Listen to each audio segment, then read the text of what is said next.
जब आप सभी छोटे थे, बच्चे थे मतलब अपने बचपन में, तो हमें बड़ी परेशानी हुआ करती थी। किसी टीचर ने होमवर्क दे दिया, का होमवर्क नहीं समझ में आ रहा, बहुत डिफ़िकल्ट है, कल मैथ्स का पेपर है, कोई मैडम है, साइंस की मैडम है, इंग्लिश की मैडम है, बहुत डाँटती हैं, बहुत ज़ोर से मारती हैं। तो उस time in those days we used to feel that what kind of life we have. We used to cry in very small things, in very small issues. पर आज जब आप बड़े हुए होंगे और आज जब आप यूपीएससी की तैयारी करने आए होंगे, तो you must have been facing a different kind of challenges और आपको लगता होगा कि उस टाइम के चैलेंजेस तो कुछ थे ही नहीं, बहुत छोटी सी बातें थी। And a couple of times आपने ऐसा भी फील किया होगा कि अच्छा होता हम वापस बचपन में चले गए होते।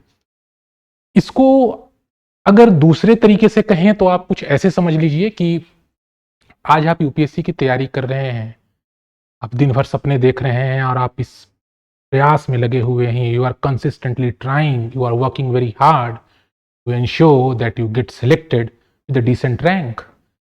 आज आपको और कुछ नहीं लगता, आपको लगता है getting selected is the ultimate thing that you need. Selection लेना है वही सबसे इंपॉर्टेंट है, यही आपको लगता होगा आज। पर क्या उसके बाद आपकी जिंदगी खत्म? क्या उसके बाद आपकी जिंदगी में कोई और पर्पस, कोई लाइफ, कोई ऑब्जेक्टिव नहीं रह जाएगा? कभी इस तरीके से सोचा आपने? जो लोग क्या फर्स्ट रैंक लेकर के आते हैं, क्या वो सबसे सफल आईएएस बन पाते हैं? तो ये सब एक ऐसे एग्जाम्पल मैंने इसलिए दिए बिकॉज जो यूपीएससी का ऐसे था, the best, it is best to see life as a journey, not as a destination. मतलब अभी के डेट में आपको लगता हो कि दिस इज माई डेस्टिनेशन, मैं इस उपलब्धि को हासिल कर लूं तो मेरी सारी समस्याएं सॉल्व हो जाएं, मैं इतने पैसे कमा लूं, मुझे ये नौकरी मिल जाए, मुझे ये रैंक मिल जाए, तो मेरी सारी समस्याएं सॉल्व हो जाएं। पर ऐसा है नहीं और ऐसा होना भी नहीं चाहिए। तो this is the ultimate core theme, you can say, of this essay. When the essay says the best, it is best to see life as a journey, not as a destination. Now the essay expects you to, you can say, compare and contrast the two meanings, two dimensions that it is giving related to life. एक dimension journey का, एक dimension destination का. Now, before you proceed writing the essay, the first thing that you need to do is to open up the multiple dimensions of these keywords. अब simple सा अगर life का meaning लेकर के चलेंगे तो ऑब्वियस सी बात है, बहुत लीनियर सा ऐसे हो जाएगा, बच्चे क्लास का ऐसे हो जाएगा, 10th क्लास का ऐसे हो जाएगा, which is not as the UPSC expects. तो उस केस में you need to open multiple dimensions. तो सबसे पहली बात, life. What could be the meaning of life? अगर इस ऐसे को आपको लिखना है तो आपको लाइफ के कितने मीनिंग हो सकते हैं, इसको सोचना पड़ेगा. सबसे पहली जो बेसिक सी बात है, लाइफ का meaning that is your natural human existence. Basic सा तो मतलब यही है.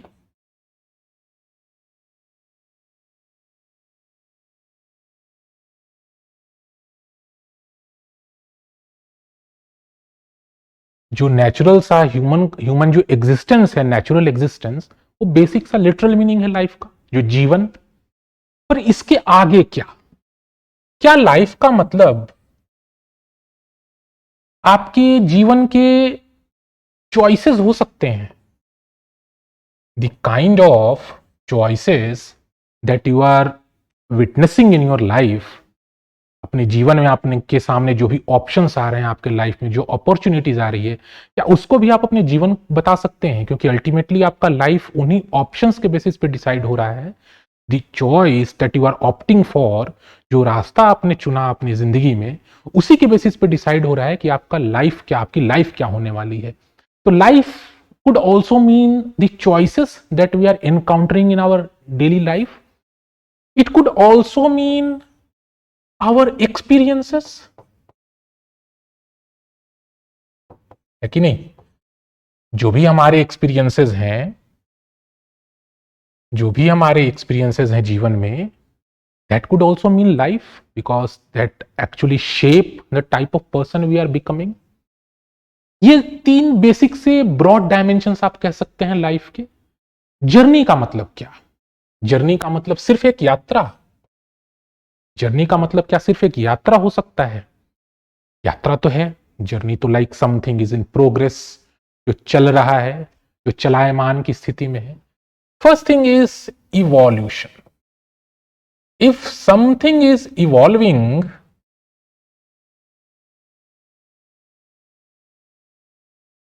if something is evolving, that could mean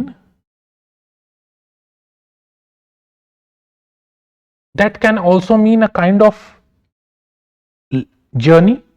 कोई भी चीज इवॉल्व हो रही है वो एक जर्नी का मतलब हो सकता है। Any sort of progress. हम जो प्रोग्रेस कर रहे हैं, हमारी जो ग्रोथ है, किसी भी कॉन्टेक्स्ट में ग्रोथ हो। हम पहले 9th क्लास में थे, then you reach 10th, then you cleared completed 12th, then you completed graduation, now you are preparing for UPSC, then you will clear the UPSC। तो इस तरीके से these are like different phases, और ये सारे phases जो हैं could be a part of journey, or you can say कि these phases could be the journey। तो ये सारे मतलब हुए। Now the third very basic key term of this essay is destination। So what could be the meaning of destination? Destination could be something जो हमारा final goal आप कह सकते हैं। इट कुड बी, हिंदी में आप कह लें गंतव्य स्थान, जहां आपको पहुंचना है, आपने कुछ निर्धारित किया and you are planning to reach there, तो वो एक पर्टिकुलर गोल।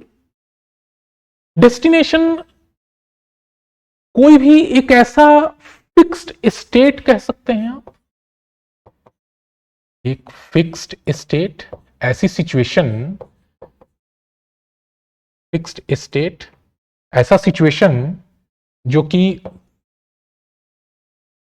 फिक्स्ड है, विच इज नॉट चेंजिंग, तो आप उसे भी कह सकते हैं कि एक काइंड ऑफ डेस्टिनेशन है।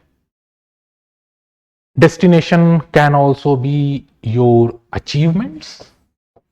You topped class 10th, that was one of your destination, because that time you wanted to top class 10th। then you topped class 12th, that is also destination। somehow you passed graduation, that was also kind of destination। तो ये सारी चीजें destination, journey, life, इन सब के इतने meanings हैं, इतने broad dimensions आपको थॉट प्रोसेस चला करके, ब्रेनस्टॉर्म करके सोचना पड़ेगा। then only you can write a good essay। now the essay expects you actually to assess the utility of life in terms of these two contrasting dimensions। तो सबसे पहली बात कि लाइफ को कहना कि it is best to see life as a journey, एक यात्रा के रूप में देखें, एक प्रोग्रेसिव माइंडसेट के साथ चलें और ऐसा सोचें कि हम कुछ सीख रहे हैं, हम ग्रो कर रहे हैं, वी आर इवॉल्विंग। जीवन को अगर हम इस तरीके से देखें, जीवन means your experiences, your choices, your existence, इस तरीके से अगर हम अपने जीवन को देखें तो that will be called the best. तो on what basis we can say कि जर्नी इज बेस्ट? जर्नी ही बेस्ट है, इसको कहने के क्या क्या डायमेंशंस हो सकते हैं, क्या कॉन्टेक्स्ट हो सकता है जो हमें कह सकते हैं कि जर्नी ही बेस्ट है? सबसे पहली बात तो जर्नी के लिए आप फिलॉसफी में अगर देखें, इंडियन फिलोसॉफिकल थॉट, तो द कॉन्सेप्ट ऑफ कर्म योगा, कर्म योगा जो कि है कर्म करते जा फल की चिंता ना कर, कर्मण्यवाधिकारस्ते मा फलेषु कदाचन। अपना कर्म किए जाओ, फल की चिंता ना करो। तो कहीं ना कहीं ये जो कर्म योगा की जो इंडियन फिलोसॉफिकल थॉट है, ये हमें बताता है that we should not be fixating ourself to a certain destination, किसी लक्ष्य को तो चलना ठीक है, अच्छी बात है, बट उसी को सर्वोपरि मानना और तब कर्म करना, ये हमें हमारे इंडियन फिलोसॉफिकल थॉट नहीं सिखाते। वो कहते हैं कि आप अपना बेस्ट दो, कोशिश करते चलो, सीखते चलो, जो आपके लिए बेस्ट होगा आपको वो हासिल हो जाएगा। Then you take again Gandhi ji, the Gandhian thought of, जो गांधी जी की जो थॉट था, जो हम अपने एथिक्स में ही पढ़ा होगा, means are as important as ends. क्या है? Means and ends. मतलब आप अपने लक्ष्य की प्राप्ति करना चाह रहे हैं, बट आप किस रास्ते पे चल के प्राप्त कर रहे हैं, यह भी इंपॉर्टेंट है।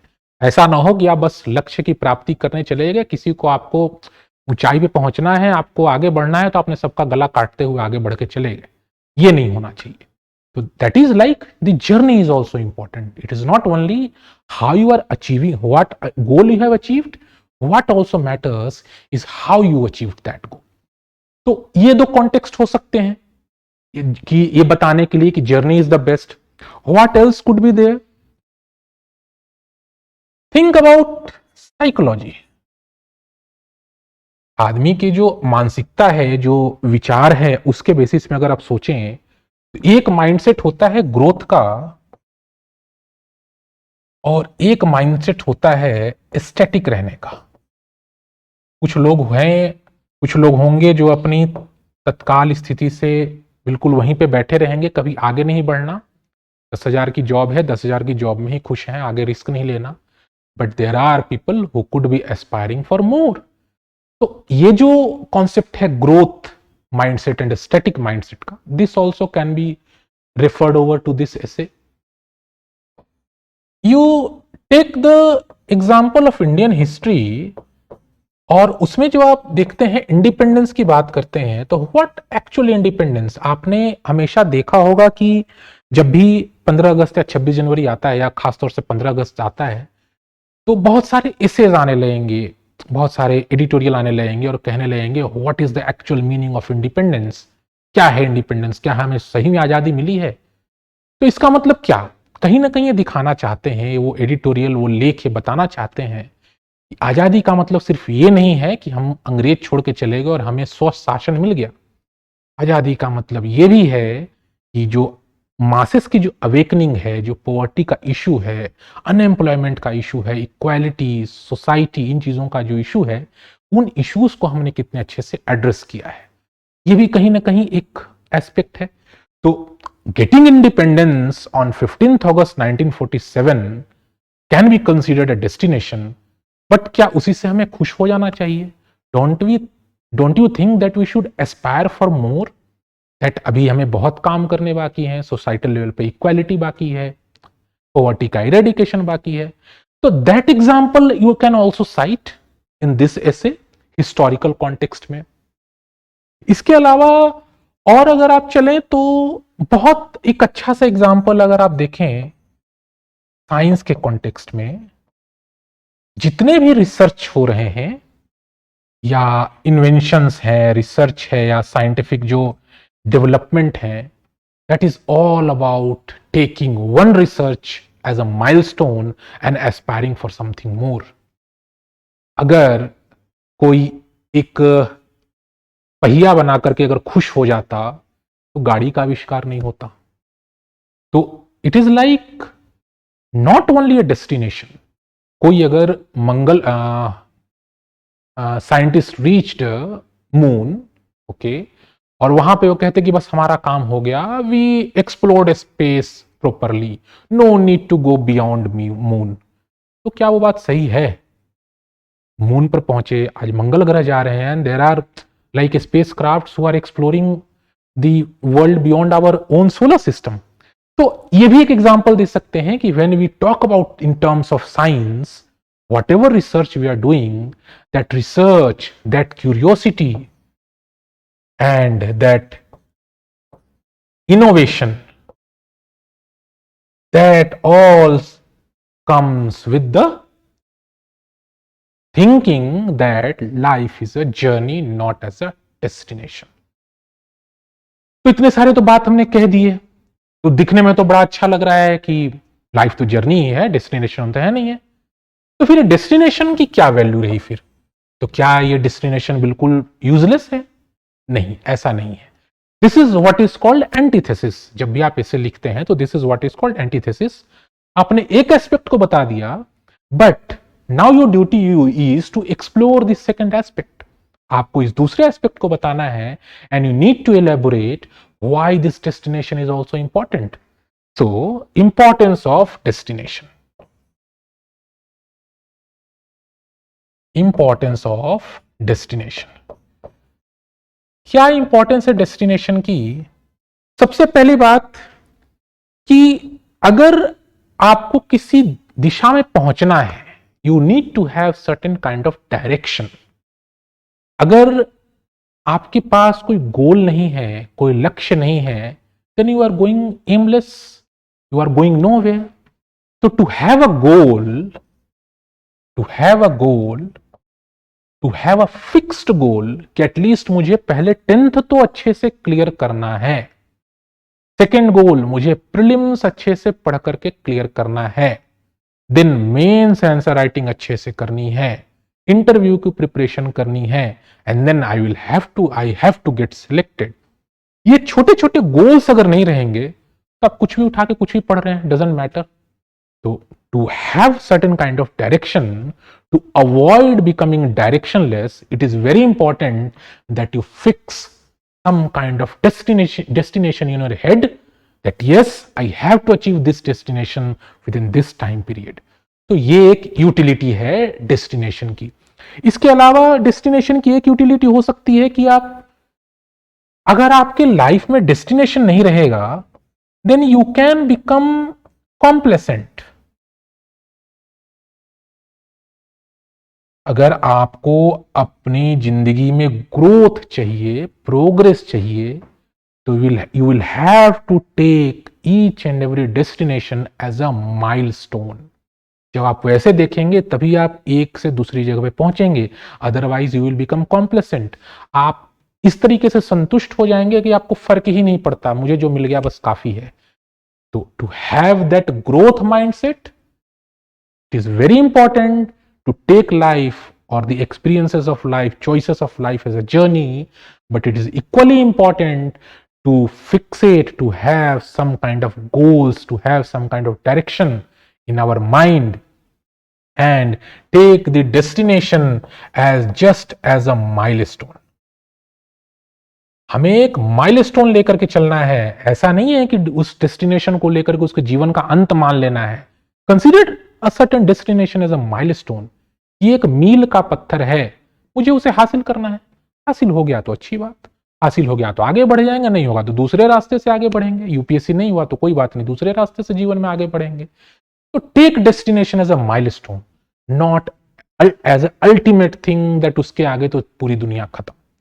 तो this way you could have written this essay, और उसको लिखने के लिए और वेरी ऑब्वियस सी बात है कि you need to brainstorm properly, open up the multiple dimensions.